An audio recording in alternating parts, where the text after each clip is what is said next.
Hello, আসসালামু আলাইকুম dear viewer, আশা করি সবাই ভালো আছেন।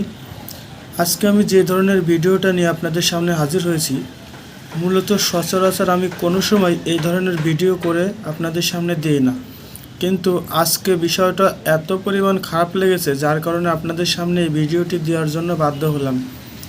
জনস্বার্থে এই ভিডিওটি সবারই দেখা উচিত এবং সবাই মিলে এই বিষয়টা সমাধানের জন্য যে কর্তৃপক্ষ আছে তাদেরকে আহ্বান জানানো উচিত বলে আমি মনে করলাম। এই জন্য এই ভিডিওটি আপনাদের সামনে তুলে ধরলাম। এই যে আপনারা রাস্তাটা দেখছেন, ভাঙা চূড়া গর্ত, এই রাস্তাটা কিন্তু এমন একটি এলাকা, এই এলাকার নাম শুনলে মানুষ মনে করে কি ভিআইপি এলাকা। এটা হচ্ছে গুলশান। গুলশান 1 নাম্বার থেকে গুলশান 2-এ যাওয়ার জন্য লেকের পাড়ের যে রাস্তাটা, হাতিরঝিলের যে রাস্তাটা আপনারা দেখে থাকেন বিভিন্ন মিডিয়া, টেলিভিশন, টিভিতে সহ, সেই হাতিরঝিলের রাস্তার সাথে একই লেকের রাস্তা, কিন্তু গুলশানের এই রাস্তাটা এত পরিমাণ খারাপ আপনারা দেখতে পাচ্ছেন, মনে হচ্ছে রাস্তার উপরে নদী হয়ে গেছে।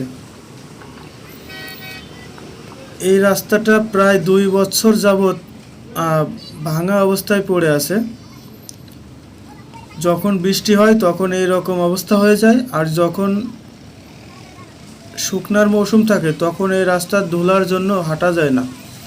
অবস্থা এতটাই বেগতিক তা আপনাদেরকে বলে বোঝানো যাবে না। এই রাস্তা দিয়ে প্রতিদিন কর্মস্থলে প্রায় লাখখানিক মানুষ আসা যাওয়া করে থাকে এবং সারাদিন বিভিন্ন প্রয়োজনে অনেক মানুষ এই রাস্তাটা ব্যবহার করে, কিন্তু এতটাই অনুপযোগী হয়ে গেছে রাস্তাটা, চলাচলের মতো পরিবেশ আর নেই। বিভিন্ন সময় এখানে দুর্ঘটনা ঘটে থাকে। আপনারা যে গাড়িগুলো চলতেছে, এই গাড়িগুলোর অবস্থাটা দেখেন যে কি পরিমাণ ভোগান্তি হচ্ছে এই ভাঙাচোরা রাস্তার মধ্যে যাওয়ার জন্য। আমার মনে হয় গ্রাম এলাকায় যেসব রাস্তাগুলো আছে সেই রাস্তাগুলো এর চেয়ে 1000 গুণ ভালো আছে, কিন্তু ঢাকা শহরের সবচেয়ে নামি দামি এলাকা গুলশান, এই গুলশান এলাকার রাস্তা যে এত বেশি খারাপ হতে পারে তা আসলে আপনাদেরকে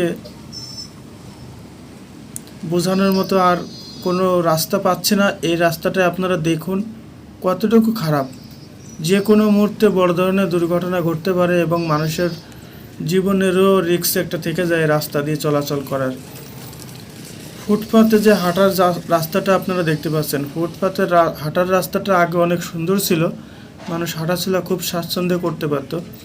এখন এই রাস্তা দিয়ে এই যে ময়লা পানি গায়ে লাগার ভয়ে মানুষ ঠিকমতো ফুটপাতেও হাঁটাচলা করতে পারে না। আবার কিছু কিছু জায়গা আছে সেই সমস্ত জায়গাতে আপনার ফুটপাতের যে হাঁটার যে টাইলস, এই ফুটপাত সহ হারিয়ে গেছে।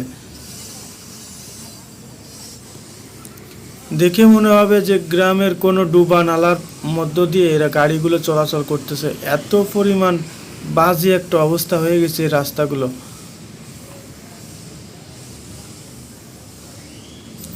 ফুটপাতের অবস্থা আপনারা দেখুন, এই যে এখানে একটু ফুটপাত আছে, আরও বাকি সামনে আপনাদেরকে দেখাবো। ভিডিওতে সামনের শেষ পর্যন্ত থাকুন এবং দেখতে পারবেন।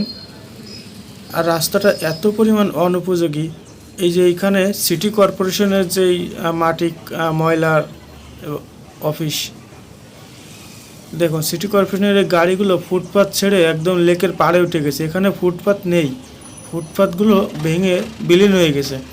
কোথায় কতটুকু ফুটপাত আর কতটুকু রাস্তা বোঝার মতো কোনো অপশন নেই।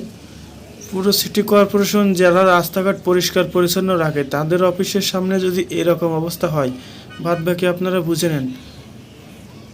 ভালো থাকেন।